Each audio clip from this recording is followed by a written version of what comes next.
हय्या अलल फलाह हय्या अलस सलाह तो तुम कहो ला हौला वला कुव्वता इल्ला बिल्लाह। जब मुअज्जिन कहे हय्या अलल फलाह तो तुम कहो ला हौला वला कुव्वता इल्ला बिल्लाह।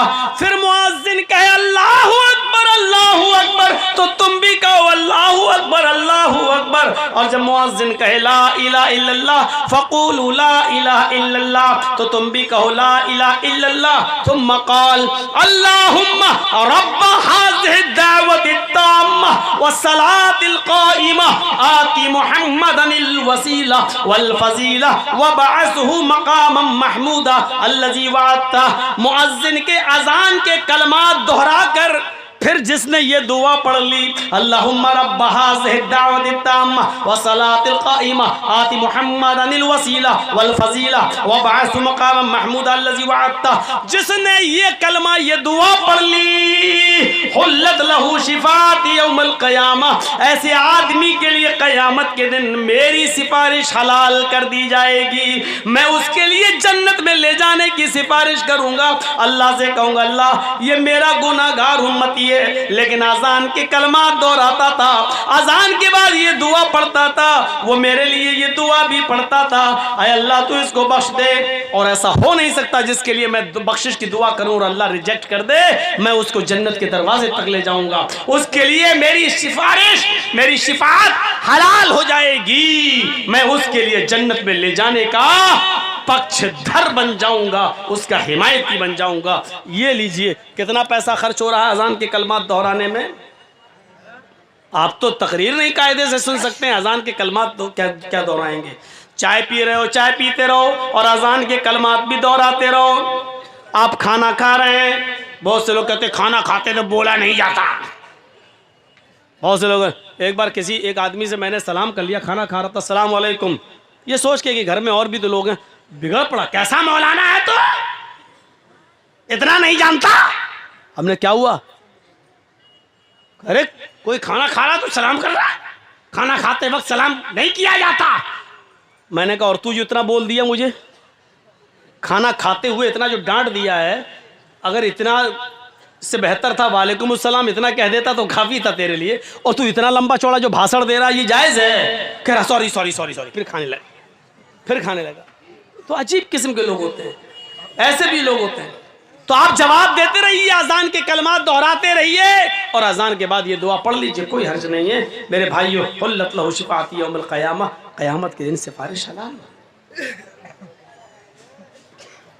अल्लाह के नबी सल्लल्लाहु अलैहि वसल्लम फरमाते हैं मुझे जन्नत और जहन्नम जब दिखाई गई, मैं जन्नत और जहन्नम का मुआयना करके आया, तो जब मैं मस्जिद नबवी में आया तो मैंने कहा आईना बिलाल, बिलाल कहाँ है, आईनल बिलाल, बिलाल कहाँ है। इधर से आवाज आती है लब्बैक व सादैक या रसूल अल्लाह, अय अल्लाह के नबी मैं यहाँ हूँ, अय अल्लाह के रसूल मैं यहाँ हूँ। आपने फरमाया लोगों इनको जानते हो, कहाँ बिलाल हैं। फरमाया ये बिलाल है, सिर्फ बिलाल नहीं है। लोगों सुनो, मैं जन्नत देख रहा था, मुझे जन्नत की सैर कराई जा रही थी, मैंने जन्नत में दूध की नहरें देखी, मैंने जन्नत में शहद की नहरें देखी, मैंने जन्नत के अंदर नेमतों का दीदार किया है। लेकिन मुझे अपने से आगे आगे बिलाल के जूतों की आवाज सुनाई दे रही थी। बिलाल मुझसे आगे आगे चल रहे थे, उनके जूतों की आवाज मेरे कानों में आ रही थी। यानी मेरे रब ने मुझे ये बता दिया, आए मोहम्मद सल्लल्लाहु अलैहि वसल्लम मैंने बिलाल को जन्नत में दाखिल कर दिया। समझ लो कि बिलाल जन्नत में है। यकीन ना आए तो बिलाल के जूतों की आवाज सुन लो। हजरत बिलाल की जूतों की आवाज नबी ने सुनी, फिर कहा बिलाल मैंने जन्नत में तुम्हारे जूतों की आवाज सुनी, यानी मेरे रब ने तुम्हें जन्नती बना दिया है, जन्नत का सर्टिफिकेट दे दिया है। लेकिन ये तो बताओ आए बिलाल ऐसा कौन सा नेक अमल करते हो जिससे तुम जन्नत में दाखिल हो रहे हो। हजरत बिलाल कहते हैं आए अल्लाह के नबी मेरे अमल तो ज्यादा नहीं है, जितने सब करते हैं उतना मैं भी करता हूँ, लेकिन एक अमल ऐसा है जो मैं औरों को करते हुए नहीं देखता हूँ, शायद वही हो। कहा क्या? कहा अल्लाह के रसूल मैं बगैर वुजू के कभी नहीं रहता, बिना वुजू के मैं कभी नहीं रहता। जब भी मेरा वुजू टूटता है, जब भी मेरा वुजू टूटता है मैं फौरन वुजू बना लेता हूँ, और वुजू बनाने के बाद मैं 2 रकात तहियतुल वुजू जरूर पढ़ लेता हूँ। जब भी मेरा वुजू टूटा मैंने फौरन वुजू बना लिया, और वुजू बनाने के बाद मैं 2 रकात तहियतुल वुजू जरूर पढ़ता हूँ। अल्लाह के नबी कहते हैं बस ऐ बिलाल, यही वो नेक अमल है जिसने तुम्हें जन्नती बना दिया है। और लोगों सुनो, बिलाल वुजू बनाते हैं और वुजू के बाद 2 रकात तहियतुल वुजू जरूर पढ़ते हैं। इस अमल ने बिलाल को जन्नती बना दिया। लोगों तुम भी जब वुजू बनाया करो तो वुजू के बाद तहियतुल वुजू का एहतमाम किया करो। वुजू बनाकर 2 रकात तहियतुल वुजू पढ़ने में कितना टाइम जा रहा है। नौजवानों, ईमानदारी के साथ अपने ज़मीर पर हाथ रखकर, दिल पर हाथ रखकर फैसला करो, इतना इस पे जन्नत मिल रही है, इस पे जन्नत मिल रही है, जन्नत में जाने वाला रास्ता है। वुजू बनाओ, जैसे वुजू टूटा फौरन वुजू बनाया, और जहां वुजू बना रहे हैं फौरन वुजू बनाने के बाद वुजू टूटने से पहले 2 रकात हम तहियतुल वुजू पढ़ लें, और ये जन्नत में ले जाने वाला एक रास्ता है। कहाँ, कितना आसान। और एक तो दुआ ऐसी है जो जन्नत का खजाना है, जन्नत नहीं जन्नत का खजाना। और मैं समझता हूं कि वो दुआ आपको याद होगी, सबको याद होगी, सबको इल्ला माशाअल्लाह। और इतनी सी दुआ भी अगर याद नहीं है तो अपने चेहरे पे थप्पड़ मारो, खुद नोचो, अपने गरिबान फाड़ो और अपने बाप को बद्दुआ दो कि कमीना मुझे ये भी दुआ सिखा के नहीं गया। इतनी छोटी सी और जन्नत का खजाना। अला दुल्लुकुम अला कंज़िम मिन कुनूज़िल जन्ना, अल्लाह के नबी कहते हैं सहाबियों क्या मैं तुम्हें जन्नत का खजाना ना दे दूं, क्या मैं तुम्हें जन्नत का खजाना ना दूं। सहाबा कहते हैं अल्लाह के रसूल कौन मना कर देगा, जन्नत का खजाना लेने से कोई मना कर देगा, दीजिए क्या है। क़ाल क़ुल, अल्लाह के नबी फरमाते हैं कहो। कहा क्या, कहो ला हौला वला कुव्वता इल्ला बिल्लाह, बस ला हौला वला कुव्वता इल्ला बिल्लाह। ये दुआ जन्नत के खजानों में से खजाना है। उड़ते बैठते चलते फिरते पढ़िए ला हौला वला कुव्वता इल्ला बिल्लाह, ला हौला वला कुव्वता इल्ला बिल्लाह, ला हौला वला। गिनती नहीं है, 100 बार पढ़ो, 200 बार पढ़ो, 500 बार पढ़ो। इस्लाम के अंदर किसी भी अमल की गिनती सिर्फ वहीं तक महदूद है कि हर फर्ज नमाज के बाद 33 बार सुभान अल्लाह, 33 बार अल्हम्दुलिल्लाह और 33 बार अल्लाहु अकबर और 1 बार वो ला इलाहा इल्लल्लाह वहदहु ला शरीका लहु लहुल मुल्कु व लहुल हम्दु व हुवा अला कुल्लि शैइन क़दीर। ये दुआ पढ़िए और 100 पूरे कर लीजिए। और अगर ये दुआ याद नहीं है तो 33 बार सुभान अल्लाह, 33 बार अल्हम्दुलिल्लाह और 34 बार अल्लाहु अकबर। यहाँ गिनती है। रुकू में जाओ तो 3 बार, 5 बार, 7 बार, 9 बार सुभान रब्बियल अज़ीम। सजदे में जाओ तो 3 बार, 5 बार, 7 बार, 9 बार सुभान रब्बियल आला।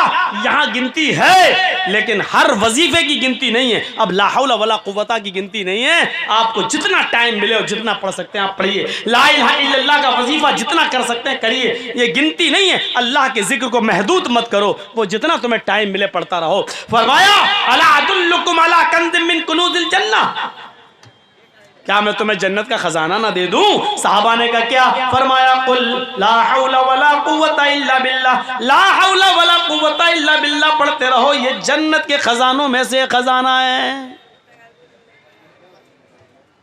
आओ, इतनी तकरीर लंबी 12:20 से मैं 11:20 से बोल रहा हूं, जरा सुनिएगा। 12:40 तक अभी तक कोई ऐसा अमल नहीं बताया हमने जो आपकी ताकत से और आपकी इस्तिदात से ज़्यादा हो। इतना सब कर सकते हैं, वुज़ू बनाना, ये पढ़ना, ला इलाहा इल्लल्लाह पढ़ना और ये अमल करना, ये सब की ताकत में है। अब एक ऐसा अमल है जो कुछ लोगों की ताकत में तो है लेकिन कुछ लोगों की ताकत में नहीं है। लेकिन अगर वो चाहें तो 1 घंटा 2 घंटा का टाइम निकाल लेंगे तो उनको ये दुआ याद हो जाएगी। और उस दुआ की फजीलत देखो। इस दुआ को पढ़ने से हमें जन्नत बड़ी आसानी से मिल रही है। सुनिए हदीस। अल्लाह के नबी फरमाते हैं मन क़राअ आयतल कुर्सी बाद सलातिल मकतूबती, जिसने फर्ज नमाज के बाद आयतल कुर्सी पढ़ ली और उसको अपना मामूल बना लिया, हर फर्ज नमाज के बाद आयतल कुर्सी। अच्छा, किसी को खड़ा करके आयतल कुर्सी सुनो, देखें याद है कि नहीं। 10-15 लोगों से पूछता हूं, देखें कितने लोगों को याद होगी, और जो उठ के भाग रहा होगा उससे पहले पूछूंगा। वो कहेगा हमारा पेशाब निकला जा रहा है, आगे सुनाऊंगा।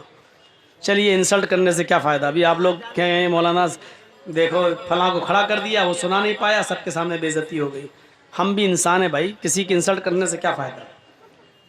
मन क़रा आयतल कुर्सी बाद सलातिल मकतूबा, जिसने फर्ज नमाज के बाद, हर फर्ज नमाज के बाद अगर आयतल कुर्सी को पढ़ना अपना मामूल बना लिया, मामूल, जब भी नमाज पढ़ी फर्ज और आयतल कुर्सी पढ़ी, तो जानते हो इस आयतल कुर्सी की फजीलत क्या है। अल्लाह के रसूल ने फरमाया, ओफो, अब तक ये जुमले किसी भी हदीस के आगे नहीं कहे गए, ये इस हदीस में कहे जा रहे हैं। इन जुमलों को गौर से सुनो। फरमाया, जिसने आयतल कुर्सी और फर्ज नमाज के बाद पढ़ ली और उसको अपना मामूल बना लिया, लम यमनअहू मिन दुखूलिल जन्नति इल्लल मौत, उसको दुनिया की कोई ताकत जन्नत में जाने से नहीं रोक सकती है सिवाय मौत के।